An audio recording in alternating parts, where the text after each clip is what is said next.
విద్యార్థులకు శుభోదయం. ఈరోజు 6వ తరగతి తెలుగు వాచకంలోని ఉపవాచకం 2 మన జాతర జనజాతర గురించి తెలుసుకుందాం. అసలు జాతర అంటే ఏంటి? జాతర అంటే హిందూ సంప్రదాయంలో దేవతలను, దేవుళ్లను లేదు అంటే మహిమగల స్త్రీ పురుషులను పూజించడం అనేది అనాదిగా ఎప్పటి నుంచో వస్తూ ఉన్న ఆచారం. అలాగే అదే క్రమంలో ఏదైనా ఒక దేవతను కానీ దేవుణ్ణి కానీ కొన్ని నియమితమైన రోజుల్లో పూజించి పండుగగా చేయడాన్నే మనం జాతర అని అంటాం.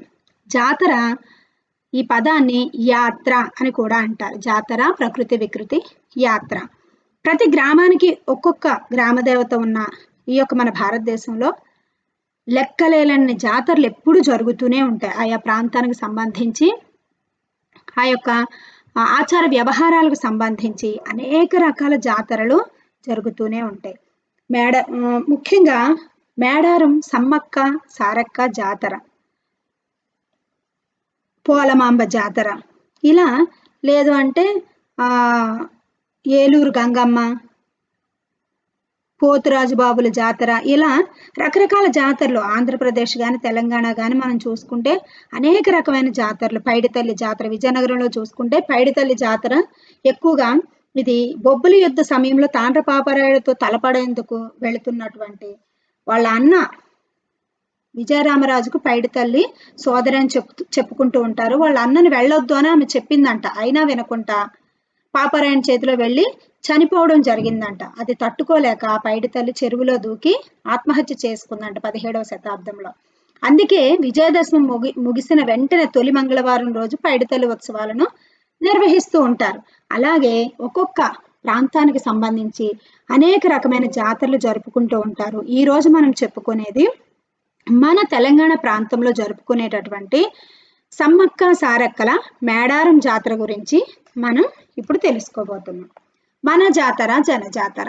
పచ్చని అడవిలో ఇసుక వేస్తే రాలనంత జనం, కంకవనం తోడుగా కుంకుమ భరిణలో గద్దెలకు పయనం, కోయ పూజారులతో కొలువైన చిలుకులగుట్ట దేవగణం, తడిబట్టల తానాలతో పూనకాల ప్రభంజనం, నిలువెత్తు బెల్లాలు తల్లులకు మొక్కులుగా సమర్పణం, సంప్రదాయ వేషధారణ నృత్యాల సమ్మేళనం, 2 ఏళ్లకు ఒకసారి అంబరమంటే సంబురం మన మేడారం, కోరిన కోరికలు తీర్చే తెలంగాణ రాష్ట్ర కొంగు బంగారం.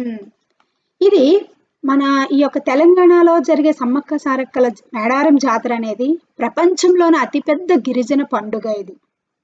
ఈ జాతర తెలంగాణ రాష్ట్ర పండుగగా గుర్తింపు పొందింది. భారతదేశంలో కుంభమేళా తరువాత ఎక్కువ మంది హాజరయ్యే పండుగగా ఈ యొక్క సమ్మక్క సారక్క జాతరను చెప్పుకోవడం విశేషం.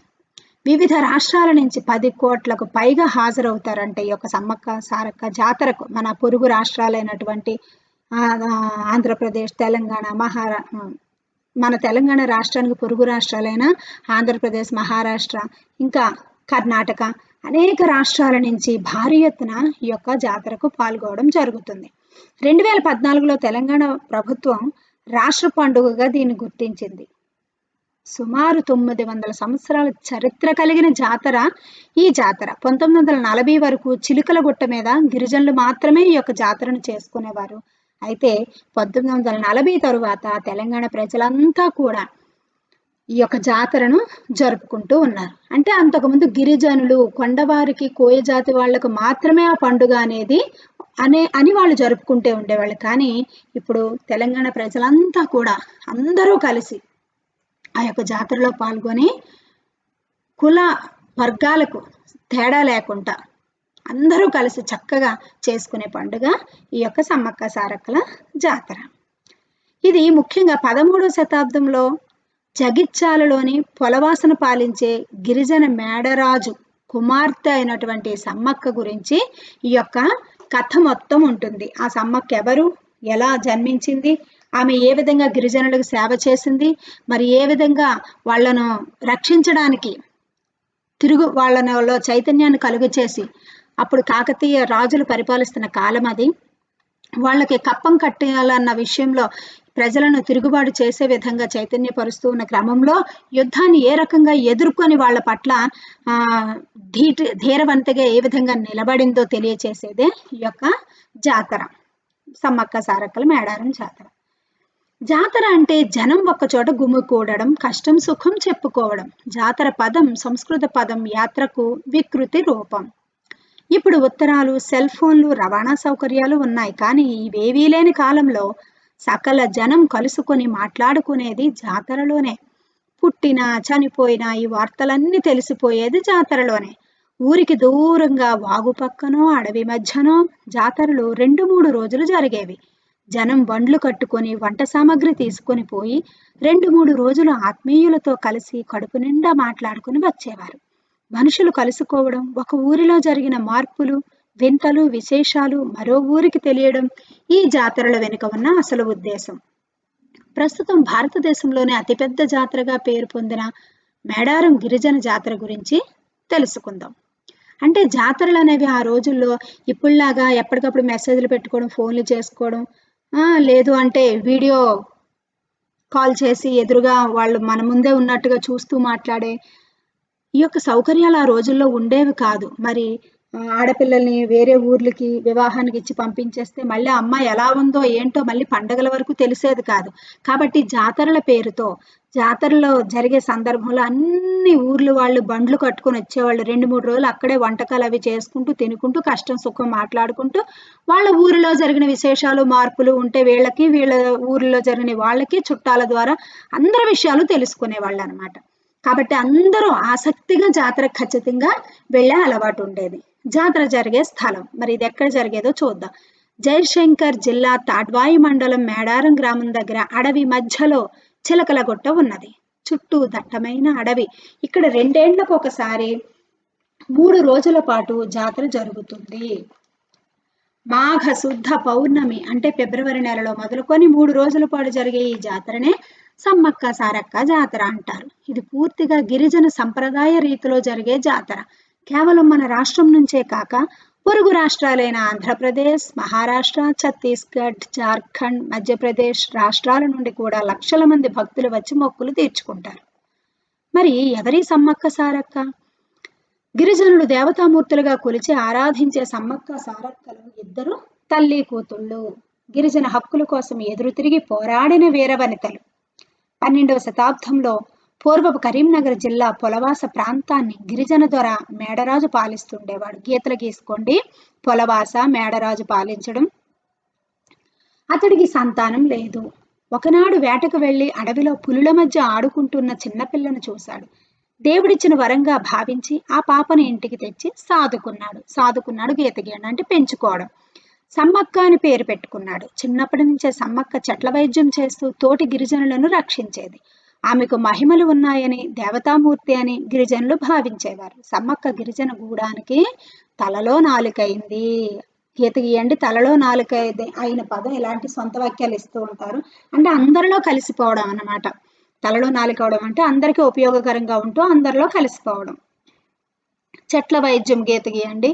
చెట్ల వైద్యం అంటే ఏంటి? చెట్ల నుంచి తీసినటువంటి ఆకుల నుంచి కానీ, బెరడు నుంచి కానీ, వేర్లు నుంచి కానీ తీసి వైద్యం చేస్తే దాన్ని చెట్ల వైద్యం అంటారు. ఆమెకు పెండ్లి వయసు వచ్చింది. మేడరాజు మేనల్లుడు పగిడిద్దరాజు గీత గీయండి. ఇతడు కాకతీయులకు సామంతరాజుగా ఉండి మేడారంను పాలిస్తుండేవాడు. పగిడిద్దరాజుకు సమ్మక్కనిచ్చి పెళ్లి చేశారు. సమ్మక్క మేడారం రాజ్యంలోకి అడుగు పెట్టింది.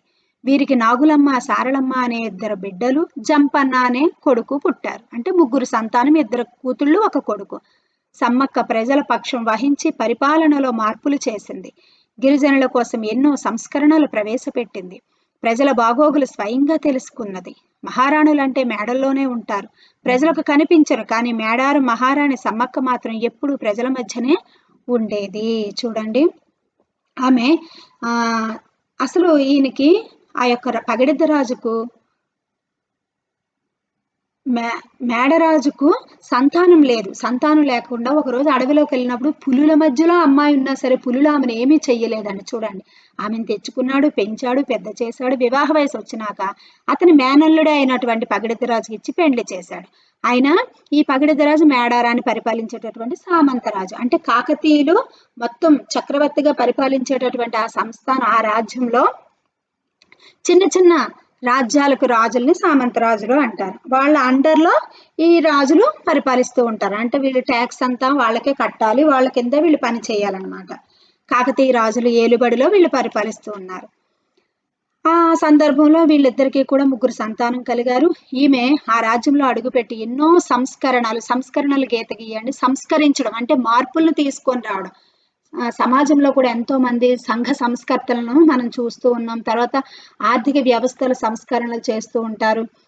ఆర్థిక సంస్కరణలు పితామహుడుగా మన పివి నరసింహరావుని కూడా చెప్తుంటారు. అంటే మార్పులను, ఎనలేని మార్పులను తీసుకురావడమే సంస్కరణ చేయడం. ఈమె మహారాణిలాగా మేడల్లోనే ఉండాలి, సామాన్య ప్రజల్లోని కలవకూడదు అనేటటువంటి గర్వం ఎంత మాత్రం లేకుండా ప్రజల్లో కలిసిపోతూ ప్రజల మధ్యనే ఉంటూ వాళ్ళందరికీ కూడా సహాయం చేసే మనిషిగా వాళ్ళతోనే కలిసిమెలిసి ఉండేదండి. యుద్ధం అనివార్యం అంటే అది తప్పనిసరి. మరి ఎందుకు యుద్ధం ప్రకటించారో చూద్దాం. అప్పుడు కాకతీయ సామ్రాజ్యాన్ని ప్రతాపరుద్రుడు పాలిస్తుండేవాడు. రాజ్య విస్తరణలో భాగంగా పొలవాసపై దండెత్తాడు. కాకతీయ సైన్యాన్ని ఎదిరించలేక మేడరాజు పారిపోయి అల్లుడు పగిడిద్దరాజు వద్ద అజ్ఞాతంగా కాలం గడుపుతున్నాడు. అజ్ఞాతంగా అండర్లైన్ చేసుకోండి, అంటే ఎవరికీ కనిపించకుండా. తన సామంతరాజు పగిడిద్దరాజు మేడరాజుకు ఆశ్రయం ఇచ్చినట్టు ప్రతాపరుద్రునికి తెలిసి కోపంగా ఉన్నాడు. అంటే ఈయన యుద్ధం ప్రకటించిన తర్వాత రాజ్య విస్తరణ అంటే ఏంటి? పూర్వం వాళ్ళ యొక్క శక్తి సామర్థ్యాలతో యుద్ధాలు చేసి రాజ్యాలను కైవసం చేసుకుంటూ ఆక్రమించుకుంటూ ఉండేవాళ్ళు. అదే యుద్ధ నీతి వాళ్ళకి. ఎవరు బలశూరులో ఎవరు బలాఢ్యులో వాళ్ళు బలహీనుల్ని ఓడించి ఆ యొక్క రాజ్యాన్ని కైవసం చేసుకుని వాళ్ళ రాజ్యంలో కలుపుకునేవాళ్ళు అనమాట. అలా సరిహద్దులు విశాలపరుచుకుంటూ చేస్తూ ఉండేవాళ్ళు రాజ్య పరిపాలన.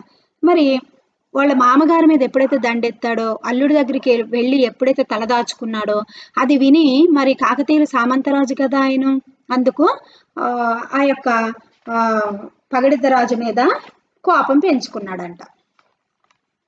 అప్పుడే కరువు కాటకాలు వచ్చాయి. వానలు పడక పంటలు పండలేదు. ప్రజల నుంచి నిర్బంధంగా పన్నులు వసూలు చేయడం సమ్మక్కకు ఇష్టం లేదు. ఆదాయం లేక కాకతీయులకు కట్టాల్సిన కప్పం కట్టలేదు. కప్పం గీతకి అంటే ట్యాక్స్, పన్నులు కడతాం కదా మనం కూడా. మీ డాడీ వాళ్ళు ఇంటి పన్ను, హౌస్ ట్యాక్స్ కడతారు, వాటర్ ట్యాక్స్ కడతారు, వెహికల్స్ ఉంటే దానికి మనం ట్యాక్స్ కడుతూ ఉంటాం. ఇవన్నీ ప్రభుత్వానికి ఆదాయం వచ్చేది వాటి మీద నుంచే వస్తుంది, కానీ ఖచ్చితంగా పన్ను చెల్లించాలన్నమాట. అయితే ఏమైంది? కరువు కాటకాలు అంటే ఏంటి? పంటలు పండకపోవడం, వానలు పడక పంటలు పండక రైతుకి పంటలు పండకపోతే ఎక్కడి నుంచి ఆదాయం వస్తుంది? కానీ పంట పండినా పండకపోయినా ట్యాక్స్ కట్టాలి అనేటటువంటి రూలు అక్కడ ఉన్నప్పుడు ఈమె ఈ పగిడిద్దరాజు భార్య అయినటువంటి యొక్క సమ్మక్క ఈ విషయంలో ప్రజలకి చైతన్యాన్ని కలుగ చేస్తుంది అనమాట. ఒత్తిడి అంటే ప్రెజర్. ఇట్లా 2-3 ఏళ్లు గడిచాయి. కప్పం కోసం కాకతీయులు ఒత్తిడి చేశారు, ప్రెజర్ పెట్టారు. పగిడిద్దరాజు ప్రజలను పీడించి పన్నులు కట్టలేను అన్నాడు. అంతేగాక తన రాజ్యాన్ని స్వతంత్ర రాజ్యంగా ప్రకటించుకుంటారన్నాడు. పగిడిద్దరాజు ఏమన్నాడు? అయ్యా, పంటలు పండలేదు, ప్రజలు ఎక్కడి నుంచి తెచ్చి డబ్బులు కడతారు? వాళ్ళని నేను అడగలేను, వాళ్ళ దగ్గర ఉంటే కదా కట్టడానికి. వాళ్ళని పీడించి వాళ్ళ మీద దౌర్జన్యంగా నేను పన్ను వసూలు చెయ్యలేనయ్యా. అంతేకాదు, నేను ఇక్కడి నుంచి స్వతంత్ర రాజ్యంగా నా రాజ్యాన్ని ప్రకటించుకుంటున్నాను అని చెప్పాడు. అసలే పగిడిద్దరాజు మీద కోపంతో ఉన్నాడు ప్రతాపరుద్రుడు. ఈ పనితో వెంటనే యుద్ధం ప్రకటించాడు. అతని మంత్రి యౌగంధరాయుని నాయకత్వంలో సైన్యం లక్కవరం దగ్గర స్థావరం ఏర్పరచుకున్నది. కాకతీయ రాజ్యం మహాసామ్రాజ్యం. కాకతీయులు యుద్ధ నైపుణ్యం కలిగిన వాళ్ళు. ప్రపంచంలోనే కత్తులతో యుద్ధం చేసేటటువంటి నైపుణ్యం కలిగిన వాళ్ళని మంచి పేరు పొందారు కాకతీయులు. వాళ్ళని ఎదిరించి ఏ ఒక్కరూ కూడా నిలబడలేరు. అటువంటి పరిస్థితి ఈ యొక్క పగిడిద్దరాజుకు ఏర్పడింది. యుద్ధాన్ని ఇప్పుడు పగిడిద్దరాజు మీద కూడా యుద్ధాన్ని ప్రకటించాడు. సమ్మక్క వీరోచిత పోరాటం. మరి ఈమె పగిడిద్దరాజు భారీగా ఈమె ఏ విధంగా యుద్ధం చేసిందో చూద్దాం. యుద్ధ వార్త విన్న సమ్మక్క భయపడలేదు. భర్తకు ధైర్యాన్ని నూరిపోసింది. తమ ప్రజల కోసం ప్రాణాలు ఇవ్వడానికైనా సిద్ధం అన్నది. యుద్ధం మొదలైంది. సంప్రదాయ ఆయుధాలు ధరించి సమ్మక్క కూడా యుద్ధరంగంలోకి దిగింది. వీరితో పాటు కొండాయి గోవిందరాజు కూతుర్లు నాగులమ్మ, సారలమ్మ, కొడుకు జంపన్న వీరోచితంగా పోడారు. అంటే కుటుంబం అంతా కూడా ప్రజల పక్షాన నిలబడి ప్రాణాలకు తెగించి భయపడకుండా యుద్ధంలో పోరాడడానికి ముందుకెళ్లారు. అతిపెద్ద సామ్రాజ్యమైన కాకతీయ రాజు సైన్యం ముందు పగిడిద్దరాజు సైన్యం నిలబడలేకపోయింది. ఒక్కొక్కరుగా అందరూ మరణం పొందుతున్నారు. వీరమరణం గీత గీసుకోండి. యుద్ధంలో ఇప్పుడు మన సైనికులు చూడండి, జవానులు వాళ్ళు యుద్ధం చేస్తూ చనిపోతే వాళ్ళకి గౌరవ మర్యాదలతో అంతిమక్రియలు ఏర్పాటు చేస్తుంది ప్రభుత్వం. ఎందుకంటే వాళ్ళకి మనం ఏమిచ్చినా రుణం తీర్చుకోలేం. దేశం కోసం, దేశ యొక్క గౌరవాన్ని కాపాడడం కోసం వాళ్ళు నవ్వుతూ సంతోషంగా ప్రాణాలను సమర్పించేటటువంటి వీరులు. వాళ్ళ త్యాగాన్ని మనం కొనలేం. అంటే యుద్ధంలో మరణిస్తే వీరమరణం పొందారు అంటారు. యుద్ధానికి ఒక నీతి ఉంది. యుద్ధంలో వెనుతిరిగి పరిగెట్టుకొని రాకూడదు. పిరికి వాళ్ళలాగా వెనక్కి తిరిగి రాకూడదు. యుద్ధంలో లాభమైన నష్టమైన, జయమైన అపజయమైన ఎదురుగా నిలబడి పోరాడి గెలవాలి. పోరాడి గెలిస్తే విజయ గర్వంతో వస్తారు. పోరాడి యుద్ధంలో మరణిస్తే వీరమరణంతో ప్రజలందరూ హృదయాల్లో చిరస్థాయిగా నిలబడిపోతారు. ఇక్కడ చూడండి, వీర మరణం గుర్తుపెట్టుకోవాలి. వీరోచితంగా పోరాడారు, కుటుంబం అంతా పోరాడుతూ ఉన్నారు. వీరోచితంగా పోరాడుతూ గాయపడిన జంపన్న పక్కనే ఉన్న శంపంగ వాగులోకి దూకి వీరమరణం పొందాడు. ఈ శంపంగ వాగు, జంపన్న సమ్మక్క కొడుకు. వాగు పేరు శంపంగ వాగు, పక్కనే ఉందండి. వీరోచితంగా పోరాడుతున్నాడు, ఇంకా పోరాడలేక ఆ వాగులోకి దూకేసి ఆత్మహత్య చేసుకున్నాడు, వీరమరణం పొందాడు. పగిడితరాజు కూడా శత్రువుల చేతిలో హతమయ్యాడు. భర్త కూడా చనిపోయాడు. చివరకు ఒక సమ్మక్క మాత్రమే మిగిలింది. కత్తి పట్టి వీరోచితంగా పోరాడుతూ శత్రు సైన్యాలను ఎదుర్కొంటూ ఉంది. ఆ యొక్క గిరిజన మహిళ యుద్ధ నైపుణ్యానికి ప్రతాపరుద్రుడు ఆశ్చర్యపోయాడంటే, కాకతీయ చక్రవర్తి ఈ యొక్క గిరిజన మహిళ, గిరిజనులు అయినప్పటికీ కూడా ఆ యొక్క స్త్రీ ఎంత వీరోచితంగా ఎలా పోరాడుతుంది, యుద్ధ నైపుణ్యం, కళా నైపుణ్యం ఎలా వచ్చాయని ఆశ్చర్యపోయాడంట. అయినప్పటికీ సుశిక్షితులైన కాకతీయ సైన్యం ధాటికి వీళ్ళు తట్టుకోలేకపోయారు. వాళ్ళు యుద్ధ నేర్పరులు, యుద్ధ నైపుణ్యం పొందిన వాళ్ళు కాకతీయులు. యుద్ధంలో ముందుండి పోరాడుతారు తప్ప వెనుక నుంచి వచ్చి దెబ్బ కొట్టరు. ఇది యుద్ధ నీతి. యుద్ధానికి ఒక నీతి ఉంది. ఎదురుగా పోరాడాలి తప్ప వెనక నుంచి దొంగ దెబ్బలు తీయకూడదు. సమ్మక్క పోరాటాన్ని చూసి కాకతీయ సైన్యం ఆందోళన చెందింది. ఆందోళన అంటే టెన్షన్. ఒక సైనికుడు దొంగచాటుగా వెనుక నుంచి వెళ్ళి బల్లెంతో వీపులో పొడిచాడు. గాయపడిన సమ్మక్క గుర్రం మీద ఈశాన్య దిక్కున ఉన్న చిలకల గుట్ట మీదకి పోయింది. ఎంత వెతికినా మళ్ళీ ఎవరికీ కనిపించలేదు. ఆమె కోసం వెతుకుతున్న గిరిజనులకు ఓ నెమలి నార చెట్టు గీత గీసుకోండి, దాని కింద ఒక పుట్ట మీద ఓ కుంకుమ భరిణ కనిపించింది. ఈ 3 వస్తువులు కనిపించాయంట. గీతలు గీసుకోండి. ఈమెను దొంగ దెబ్బ తీశారనమాట. యుద్ధంలో అలా దొంగ దెబ్బ తీయకూడదు, కానీ అన్యాయంగా యుద్ధంలో దొంగ దెబ్బ తీశారు ఎదిరించలేక. ఆ భరిణిలో పసుపు కుంకుమ చెట్ల మూలికలు కనిపించాయి. సమ్మక్క తల్లి దేవతారూపం పొందిందని గిరిజనులు నమ్మారు. ఆమె మరి ఈశాన్యంగా చిలకల గుట్ట మీదకి వెళ్ళిపోయిన మనిషి కనిపించాలి, కానీ కనిపించలేదు. మృతదేహమైనా కనిపించాలి. కనిపించకపోయేసరికి ఆ గిరిజనులంతా ఆమెను ఒక దేవతగా నమ్మారంట. రాజుకి లోపు ఒక కళ వచ్చింది. ఈ యొక్క యుద్ధం జరిగిపోయింది, వాళ్ళు గెలిచారని అనుకున్నారు. ఇంటికి వెళ్ళిన తర్వాత ఈ ప్రతాపరుద్రుడికి ఒక కళ వచ్చిందంట. ఆ కళలో ఎవరు కనిపించారు, ఏం చెప్పారో చూద్దాం. మేడారం కాకతీయుల వశమైంది. వీళ్ళు ఆ మేడారాన్ని కూడా వీళ్ళు కైవసం చేసుకున్నారు. విజయ గర్వంతో ఉన్న ప్రతాపరుద్రుని కళలో కులదైవం ఏకవీరాదేవి కనిపించి సమ్మక్క మానవ రూపంలో వచ్చిన దేవత అని ఆమెకి జాతర జరిపించాలని చెప్పిందంట. వెంటనే రాజు తన పురోహితుడిని మేడారం పంపి జాతర ఏర్పాట్లకు ఆదేశించాడు. వీళ్ళ కాకతీయుల కులదేవత అయినటువంటి ఏకవీర దేవత కనిపించిందంట. కనిపించి ఆమె ఎవరో కాదు, మానవ రూపంలో ఉన్న దేవత కాబట్టి నువ్వు ఆమెకి జాతర జరిపించాలని చెప్పిందంట. దేవత చెప్పింది కాబట్టి వెంటనే ఆయన పురోహితుడిని అంటే పురోహితుడిని పిలిచి ఆదేశాలు ఇచ్చాడు. మరి జాతర ఎలా జరిపిస్తున్నారు చూద్దాం. జరిగే విధానం: జాతరకు ప్రత్యేకంగా గిరిజన పురోహితులు ఉంటారు. వారు నియమనిష్టలతో జాతర కార్యక్రమం చేస్తారు. చిలకల గుట్టను గిరిజనులు పవిత్రమైనదిగా భావిస్తారు. ఆ గుట్టపైకి ఎవ్వరూ పోరు. జాతరకు ముందర ఒక కోయ యువకుడు చిలకల గుట్ట మీదకి పోయి పసుపు కుంకుమ ఉన్న భరిణను, వెదురు గడను తెచ్చి గద్దెలపై నిలపడంతో జాతర మొదలవుతుంది. అతడు పూనకంతో ఉంటాడు. పూనకం అంటే మీ ఊర్లో కూడా జాతరలు జరుగుతూనే ఉంటాయి.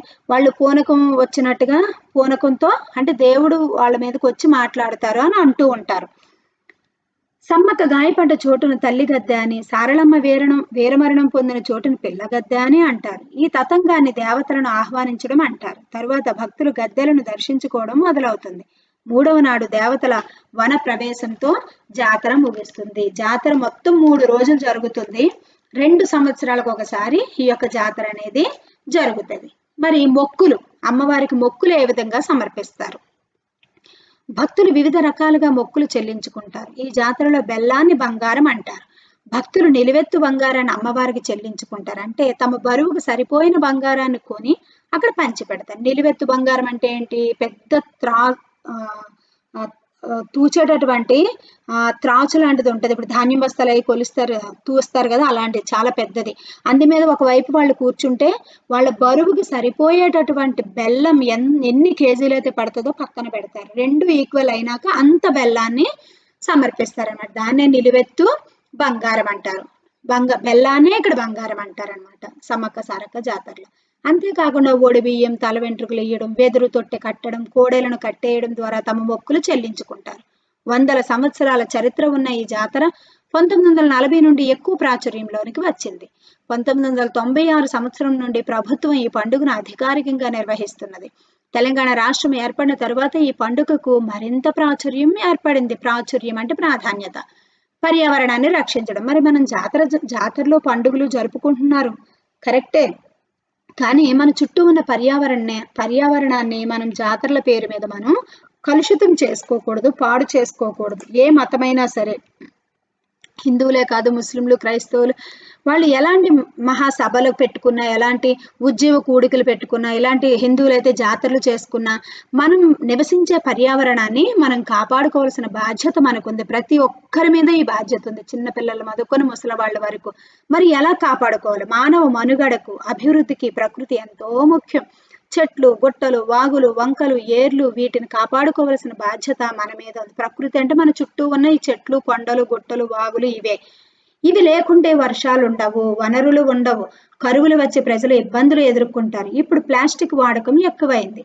ఏ జాతరకు వెళ్ళినా ప్లాస్టిక్ చెత్త కుప్పలు కుప్పలుగా తయారవుతున్నది. ప్లాస్టిక్ వాడకంతో పర్యావరణం దెబ్బతింటున్నది. జాతరల పేరిట ప్లాస్టిక్ చెత్తను తయారు చేయడం, అడవులను నరకడం వంటి వాటిని నివారించాలి గీత గీసుకుని అంటే తగ్గించాలి, అరికట్టాలి. జాతరలతో సుఖ సంతోషాలు పొందాలే కానీ పర్యావరణాన్ని పాడు చేసుకోకూడదు. మీరు ఎప్పుడు ఏ జాతరకు వెళ్ళినా పర్యావరణానికి హాని కలిగించే పనులు చేయకూడదు. మరి జాతర అంటే ఏంటో తెలుసుకున్నారు, జాతరకి మొక్కులు ఏ విధంగా చెల్లిస్తారు తెలుసుకున్నారు.